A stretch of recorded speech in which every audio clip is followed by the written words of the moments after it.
Gears are found in many types of equipment in which something moves. Basically, gears transmit power from one machine to another. When there's a gear problem, everything can come to a stop. Because of this, it's important for you to understand how gears work in order to keep them and their associated equipment operating. Basically, gears are used to transmit mechanical power from one device to another. When two or more gears mesh together, the arrangement is called a gear set or a gear train.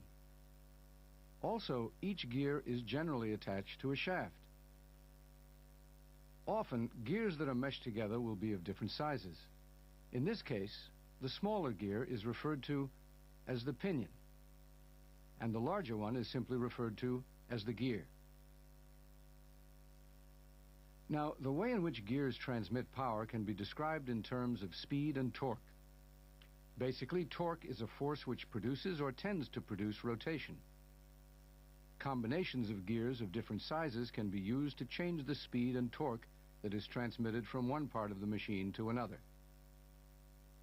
For instance, when two gears of different sizes mesh and rotate, the pinion will turn faster and with less torque than the larger gear. In this example, a pinion with 18 teeth is mounted on a motor shaft and is meshed with a larger gear that has 54 teeth.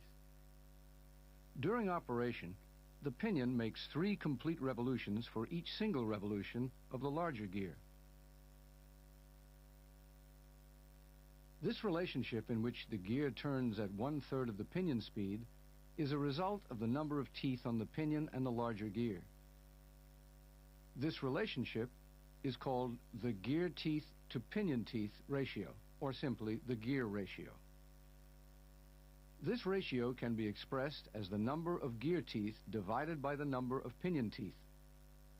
So in this example, since there are 54 teeth on the larger gear and 18 teeth on the pinion, there's a ratio of 54 to 18, or 3 to 1. This means that the pinion is turning at 3 times the speed of the gear. Now, often, more than one gear set is used in a gearbox. Multiple gear sets may be used in place of one large set because they take up less space. However, the gear ratio can still be used to determine the output of a gearbox. Let's see how. This illustration consists of 2 gear sets. This gear set has a pinion with 10 teeth and a gear with 30 teeth. The second gear set consists of a pinion with 10 teeth and a gear with 40 teeth. In our example, this shaft is turned by an external device, such as a motor, and is called an input shaft. This shaft is connected to and drives a machine such as a pump or a fan. It's often called the output shaft. This shaft, which connects the gear in the first gear set with the pinion in the second gear set, is called the intermediate shaft. Now, by using the gear ratio formula we looked at earlier, we can determine the ratio across the first gear set is 30 over 10, or 3 to 1, and that the ratio across the second gear set is 40 over 10, or 4 to 1. This information can be used to determine the ratio across the entire series of gears. That's done by multiplying the ratio of the first gear set by the ratio of the second gear set. So 3 to 1 times 4 to 1 results in a ratio of 12 to 1. This means that for every 12 revolutions of the input shaft, the output shaft will complete 1 revolution. Or in other words, the motor shaft is turning 12 times faster than the pump shaft. Well, so far we've looked at how speed can be changed across a gear set. And we've seen how this change can be described by using a gear ratio. These ratios can be used to help determine the speed of rotation of a gear set if the input or output speed of the gear set is known. Now remember, we said that the reason gears are used in machinery is to transmit power. And the way in which gears transmit power can be described using the equation power equals torque times speed. Now, we've looked at speed and how it's affected by the size of the gears. Now we're going to look at torque. You'll recall that torque is a force that produces or tends to produce rotation. The torque that's produced by a gear is a product of force and the gear's moment arm. The term moment arm stands for the distance from the center of a gear's rotation to the point at which force is applied. So torque is a product of or equals the force that's applied to a gear times the gear's moment arm. This means that the longer a gear's moment arm, the greater the amount of torque that's produced for a given amount of force. So in a gear set, the torque produced by the larger gear is greater since its moment arm is longer than the pinion's moment arm. And this increased torque is applied to the shaft connected to the larger gear. The change in torque across a gear set is referred to as the torque ratio. Now, from what we've seen so far, it may appear that gears are able to create energy in the form of torque. But gears, like everything else, must obey the laws of physics, which state that energy cannot be created or destroyed. It can only change its form. In other words, the energy or power that goes into a gear set must equal the energy or power that comes out of the gear set. This means that if power is constant and torque changes across a gear mesh, there will also be a corresponding change in speed. If torque increases, speed must decrease.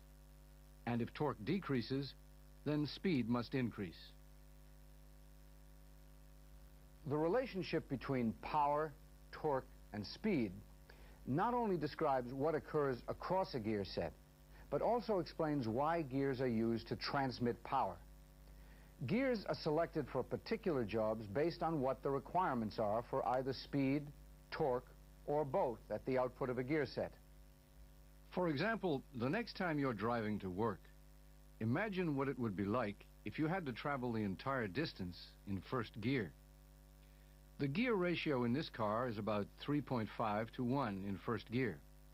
You'd certainly have plenty of torque, but your top speed would be pretty slow. Or what if you had to stop at a stop sign while on a steep hill?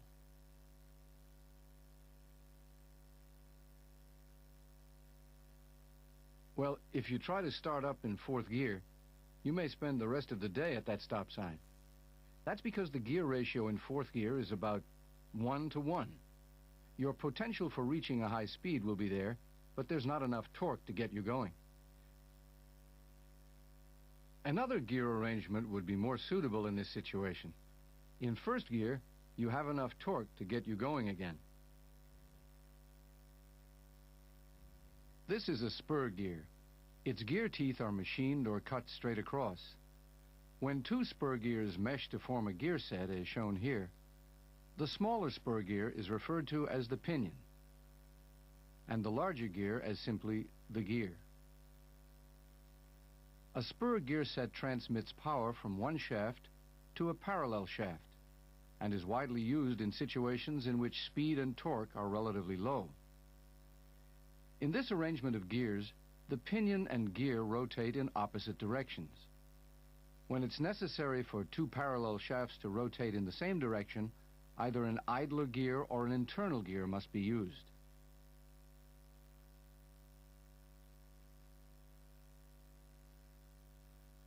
The idler gear is just another spur gear that it's mounted between the original gear and pinion. The idler gear spins freely and transmits the power developed on the pinion to the gear. This way, the input shaft and the output shaft will turn in the same direction. Now, the other method that can be used to make two shafts spin in the same direction is to use an internal gear. In this example, the internal gear is also a spur gear. However, the internal spur gear's teeth are located on the inside of the cylinder instead of on the outside. In addition, the pinion is placed inside the internal gear. This arrangement allows the shafts to rotate in the same direction. The next type of gear we'll look at is called a bevel gear. Notice the difference in shape between it and a spur gear. Bevel gears are used to transmit power from one shaft to another shaft. which is usually set at a 90-degree angle. Other shaft angles are possible, but the most commonly used angle is 90 degrees. Now, if you were to closely observe a spur or bevel gear set, you would see that the gears mesh across the entire gear width at the same time. When gears mesh in this way, they may produce a lot of noise. In order to reduce this noise problem, and to enable the gears to carry greater loads, some spur and bevel gears are made with their teeth twisted. This design increases the surface area of the teeth and allows the teeth to engage more gradually. Since the teeth engage gradually, the noise produced by the gear set is reduced. And since the gear teeth are twisted, more gear teeth can be meshed at the same time. This increases the load that the gear set can transmit. Bevel gears made this way are called spiral bevel gears. Although spiral bevel gears are made differently from bevel gears, the two types are both used to transfer power from one shaft to another shaft, generally at a 90-degree angle. As you recall, a spur gear has straight teeth. A spur gear that is made with twisted teeth is considered to be a whole new type of gear called a helical gear. As two helical gears mesh, the contact between the two gears begins at one end of a tooth and extends gradually across the width of the tooth. This allows the gears to run quieter and smoother. This is also true for the spiral bevel gear. If the face of a helical gear is wide enough, several teeth will be engaged at the same time. This multiple engagement of gear teeth allows a helical gear to carry a larger load across a single gear set. Helical gears are normally used to transmit power from one parallel shaft to another. However, two helical gears may also be crossed to transmit power at 90 degrees. Helical gears are generally preferred over spur gears for high-speed operations because they can handle greater loads and they run smoother and quieter. Unfortunately, however, there is a problem associated with helical gears that needs to be addressed when these gears are used.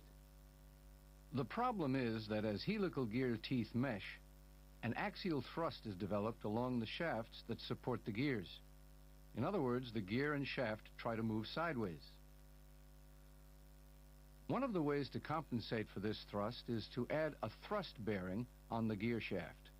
A thrust bearing absorbs axial thrust and holds the gear and shaft in the proper position inside a gearbox. Another way to compensate for the thrust is to add a second helical gear to the same shaft.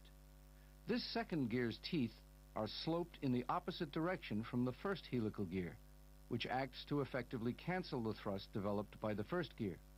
This arrangement is called a double helical gear.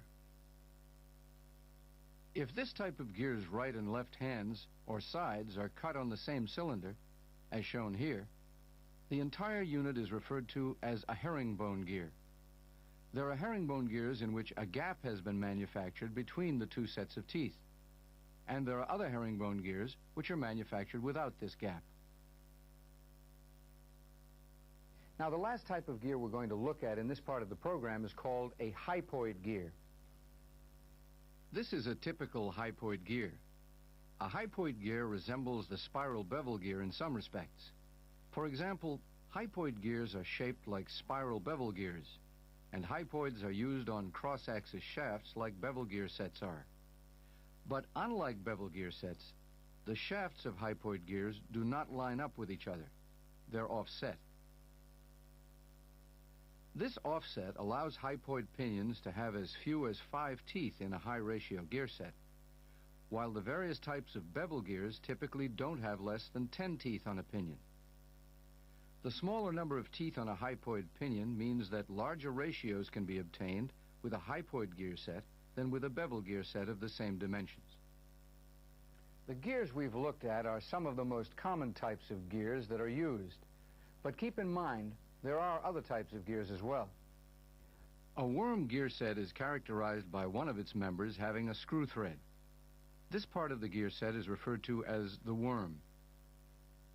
The other member of the gear set is called the worm gear, or just the gear. Worms are generally mounted on shafts, which are set at a 90-degree angle.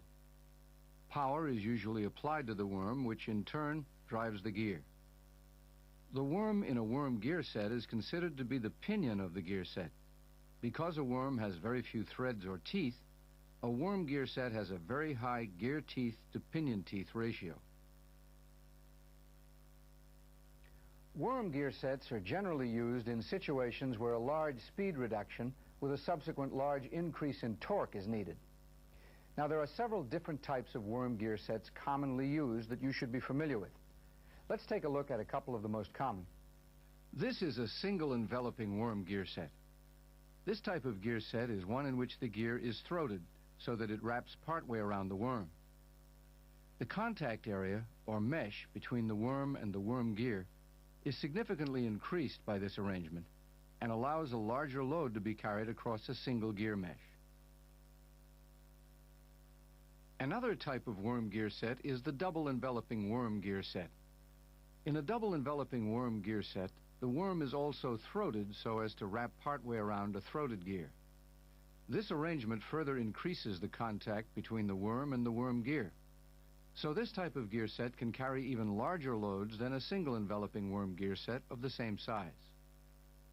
Now we're going to discuss some terms that are commonly used when working with gears. These terms include backlash, end play, and tooth contact. Let's begin with backlash. In order to explain backlash, we'll use this set of spur gears. Basically, backlash is the difference in size between the teeth on the gears and the spaces they fit into as the gears mesh. When the gears are at the tightest part of their mesh, a space usually remains between the teeth on the gears. The distance across this space is referred to as backlash. In other words, backlash can be described as the amount of space or freedom of movement that a gear has while its mating gear is held stationary. Gear meshes should always have at least some amount of backlash present. The reason for this is that backlash allows for thermal expansion of the gear teeth and for the proper flow of lubricant to the gear teeth. Naturally, though, different gear meshes will have different amounts of backlash. A gear manufacturer will normally specify how much backlash is acceptable for a given gear mesh. If you should ever find that a gear mesh contains too much backlash, it could be an indication of excessive wear of the gear teeth or that the gears aren't close enough together. Backlash is just one term that's commonly used when working with gears. Another one is end play. End play is the distance that a gear and shaft are allowed to move axially, or along the shaft axis. We can use this illustration of a gear and shaft in a casing to see how end play occurs. When the gear is stopped, it is positioned as shown in the casing. As the gear is started and load is increased on the gearbox, the gear and shaft may begin to move axially. This difference in positions is the amount of end play. Just about all gears will experience some amount of end play during operation. In fact, some amount of end play is desirable.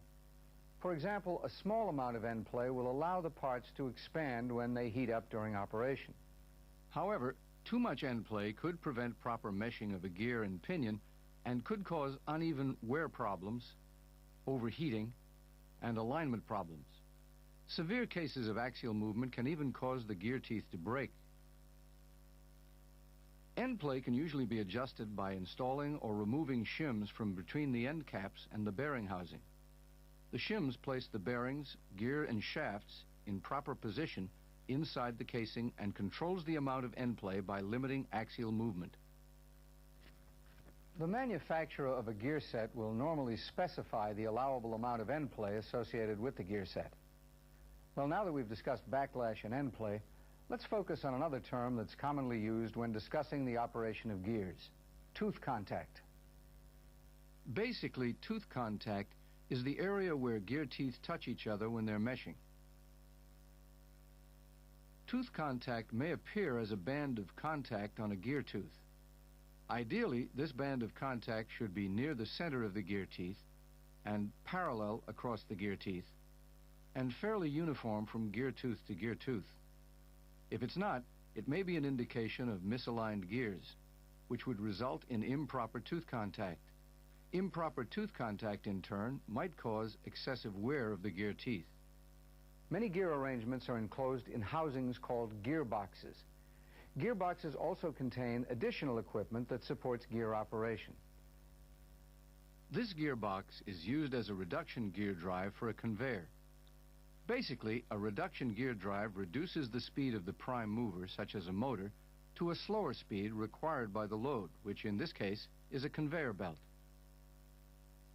This type of gearbox consists of an upper casing and a lower casing, which supports the gears and auxiliary components inside the gearbox. The lower casing also contains an oil sump, which holds the oil that lubricates the gears and bearings. An input shaft is connected to the motor, and an output shaft is connected to the conveyor belt.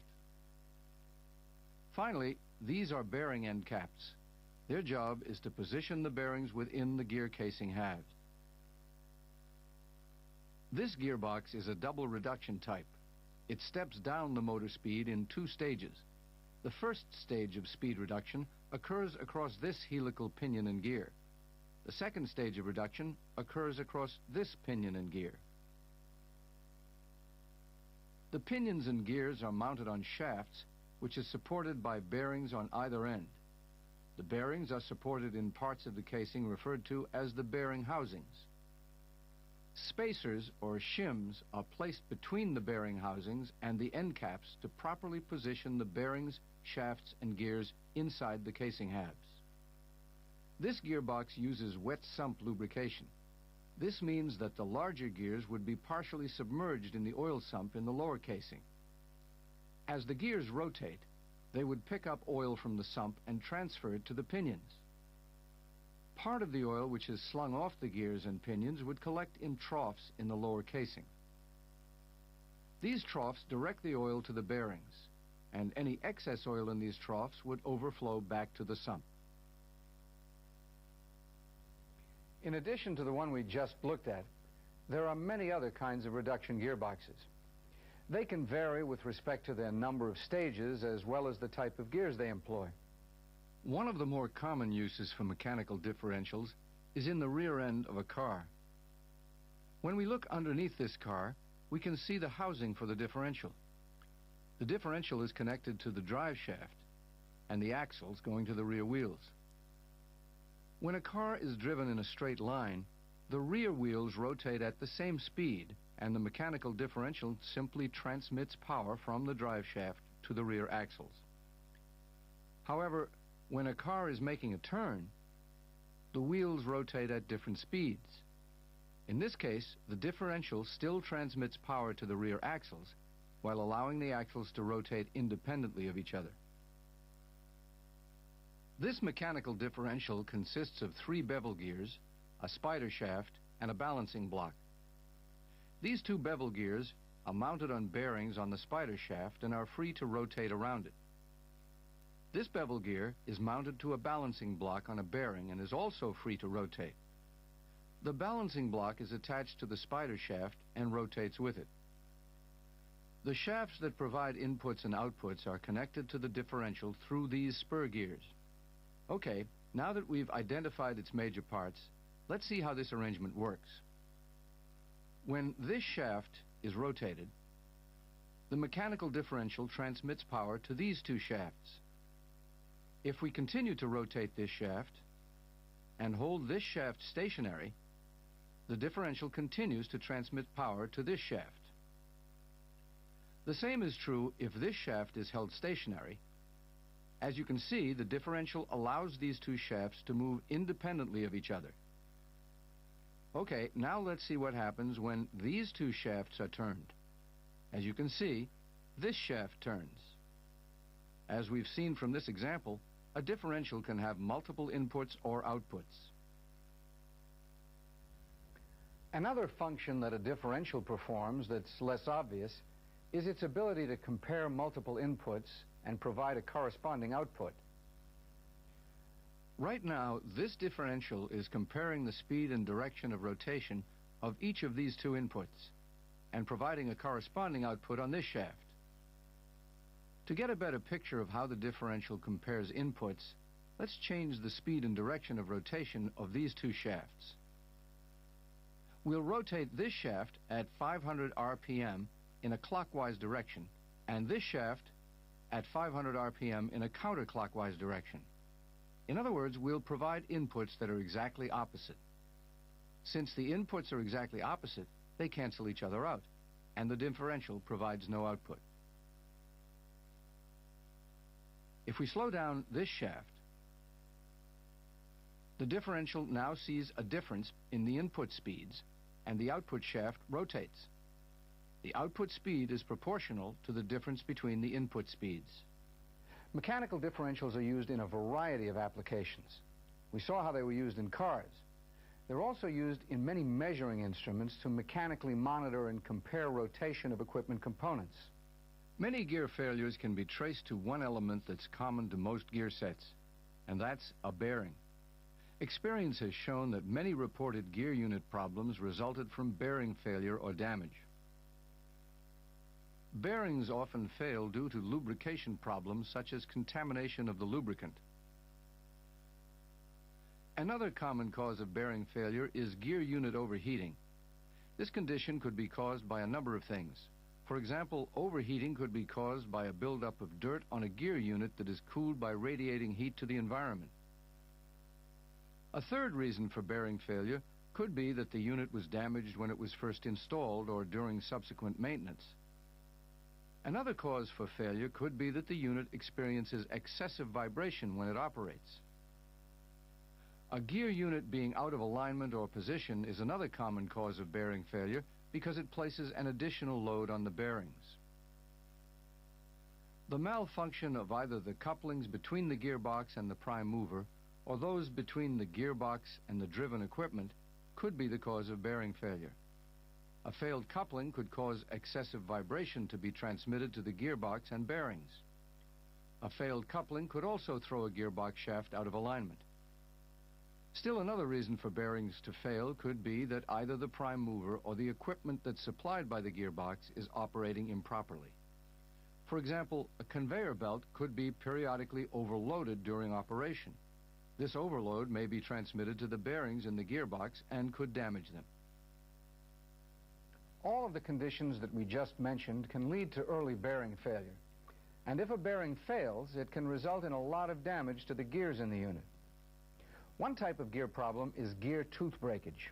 There are several ways in which a gear tooth or teeth can be broken. One way is through fatigue failure. Fatigue failure usually results from repeated bending or flexing of the gear teeth. Let's look at an illustration to see what can happen. The process of fatigue failure will be accelerated if some defect was present when the gear was manufactured, such as a tiny crack in the gear material. As the gear tooth passes through its mesh, the tooth is loaded and then unloaded. This loading and unloading process will cause the original defect to increase in size. And eventually, the defect will grow large enough that the gear tooth will break. When a gear tooth breaks due to fatigue failure, the appearance of the break will usually contain a circular pattern in the metal called an eye. During fatigue failure, a break slowly works its way across the tooth, and when the pressure gets to be too much for the tooth breaks off. Fatigue failures of gear teeth usually occur over a lengthy period of time, and they may be accompanied by what's called fretting corrosion. Fretting corrosion is set up as the gear tooth is loaded and unloaded. As the tooth is loaded, lubricant seeps into the defect and is compressed each time the tooth leaves its mesh. The combination of oil, high pressure, and a slight tooth motion breaks the metal down in the crack and erodes it. A reddish stain is produced as the metal breaks down. When a tooth breaks from a combination of fatigue failure and fretting corrosion, the break area will have a reddish stain. Now, even if the gear teeth haven't broken, you can tell when fretting corrosion is occurring by looking for this reddish-colored stain which seeps out of the defect in the gear teeth. A defect might be so small that it can't be seen with the naked eye. However, the reddish stain will usually be visible. The appearance of a brake that has been caused by overload can be described as being rough. In addition, the gear tooth broken by overloading and the adjoining gear teeth may be deformed or damaged, and in some cases of overloading, all of the teeth on a gear may be deformed or damaged. An overload which causes a brake may have been caused by forces external to the gear set, or it may have resulted from an internal force. It's important to be able to tell the difference between external and internal overloads because you'll deal with each type differently. Let's first discuss how internal overloads develop and see how to identify them. An internal overload starts when a gear tooth breaks due to fatigue failure as shown here. Then the adjoining teeth are overloaded as the mating gear teeth jump across the gap left by the missing tooth. This may cause the adjoining teeth to break. A close inspection of the broken gear in this case shows fatigue failure with a well-defined eye and adjoining teeth broken by overload with a rough appearance. A look at the crown or top portion of the tooth that broke due to fatigue failure indicates that the tooth was not deformed before it failed. This is also evidence that an external overload was probably not a factor. Now, if the fatigue brake area contains a large amount of reddish stain, as it does in this example, then that indicates that the brake took a long time to develop and is further evidence of an internal defect. There isn't much that you can do about brakes caused by internal overloads other than replacing the damaged gears. However, when you discover a failure that was caused by an external overload, you'll have to investigate the problem further. A first look at this damaged gear shows that a tooth was broken due to fatigue failure, and that the adjoining teeth broke due to overload. It looks very similar to the gear that failed from an internal overload. However, an inspection of the crown of the tooth, which broke from fatigue, reveals that it was deformed before it broke. This means that an external overload was applied to the gear set, which resulted in a break or a gear tooth already weakened by fatigue. When this tooth broke, the overload was increased on the adjoining teeth, and then the adjoining teeth broke. In the case of an external overload, a technician must not only repair the broken gear set, but he must also figure out what caused the overload and correct that condition as well. Some common ways in which gear sets are lubricated include using grease, using oil in a wet sump arrangement as shown here, or using oil in a dry sump arrangement. A dry sump arrangement is one in which oil is supplied to the gears under pressure. The oil is usually supplied by a pump. Some dry sump systems also have filters and oil coolers. Problems with lubrication or lubrication systems can soon lead to problems in a gear set. The basic cause of lubrication problems for gears include using the wrong lubricant, improper temperature, contamination, and insufficient lubricant. One type of gear lubrication problem can occur when the wrong kind of oil or grease is added to a gearbox during routine maintenance. The improper oil for a particular gearbox may not have the proper viscosity or oil additives to handle the loads, speed conditions, or temperatures that the gear set operates under. The use of the wrong type of oil or grease for a gear set results in increased friction and rapid wear of the gears. Heat can cause problems for gears when a lubricant does not remove the heat quickly enough. Heat damage can cause gears and gearboxes to distort, which can result in severe misalignment and damage. Overheating could be caused by a loss of cooling water flow to an oil cooler. Temperature may also become a problem if it's too low. If the temperature is too low, lubricant flow may become restricted, which robs the gearbox of its lubrication. Another lubricant condition that can cause gear problems occurs when lubricants become contaminated with dirt, sand, metal particles, sludge, or acids. Contaminated lubricants may cause a rapid erosion of gear teeth, which can cause teeth to break. The contaminant may also cause foaming of the lubricant, which can reduce the flow of lubricant to parts of the gear set. And this condition can reduce heat removal. You can prevent contamination from causing excess wear by replacing the lubricant at regular intervals. If a lubricating system does not lubricate all of the gear's tooth surface before they mesh, overheating and excessive wear may occur.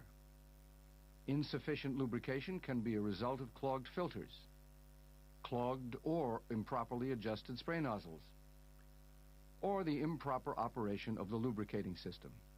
Also, lubricant can be lost from a gearbox through a blown seal or a leaking joint. As you might guess, a problem that develops in a gear set's lubrication system may end up damaging the gears. Now, depending on the load in a particular gear set, this damage could occur almost immediately, or it could take some time to develop. One of the prime indications that a lubrication problem has occurred in a gear train is something called scoring. Scoring is a scratching or tearing of a gear's tooth. There are two general types of scoring that occur due to a lubrication problem. One is called initial scoring, and the other is defined as severe scoring. Let's take a look. Initial scoring appears as a fine etched pattern on the surface of a gear tooth. If the scoring has been occurring for only a short time, it begins as a band along the middle of each tooth and works its way out towards the top and bottom of the gear tooth. As we said before, initial scoring is usually associated with a lubrication problem. If initial scoring is found soon enough, it can generally be stopped by fixing the lubrication problem. Okay, now let's look at severe scoring. Severe scoring, as shown here, appears as heavy, jagged tears in the face of a gear tooth. This type of scoring will continue if a gear set is placed back in service, even if the lubrication problem which caused it has been fixed. Severe scoring will eventually remove enough metal from a gear's tooth to cause the tooth to break. If severe scoring has occurred to a gear or gear set, they will probably have to be replaced. Another common type of gear problem that you need to be familiar with is pitting. Pitting may appear as either what's called light pitting or severe pitting on a gear's tooth. Light pitting appears as very fine holes or cracks in the face of a gear. Light pitting can be expected in a gear set as the gears age. Severe pitting appears as large holes in the surface of a gear's teeth, and severe pitting will eventually cause the teeth to break. Pitting is the result of a couple of different conditions. For example, it can be caused by a difference in the hardness of the metals used when gears are manufactured. Pitting that's caused this way is generally out of the hands of the technician. However, another cause of pitting, which the technician may be able to do something about, is misalignment. This helical gear was misaligned with its mating gear. Helical gears that are out of alignment will start to pit at the leading edge of the gear teeth. Pitting starts at the edge of the gear teeth because the load isn't distributed evenly across the teeth. It's concentrated on the edge. If the problem is not corrected, the pitting will gradually spread across the entire width of the gear teeth. Any gear set that begins to show more than light pitting during an inspection should have its alignment checked. And not only should the gear set itself be checked, but the prime mover for the gear set and the equipment being supplied by the gear set should also be checked to make sure that they're not causing the alignment problem.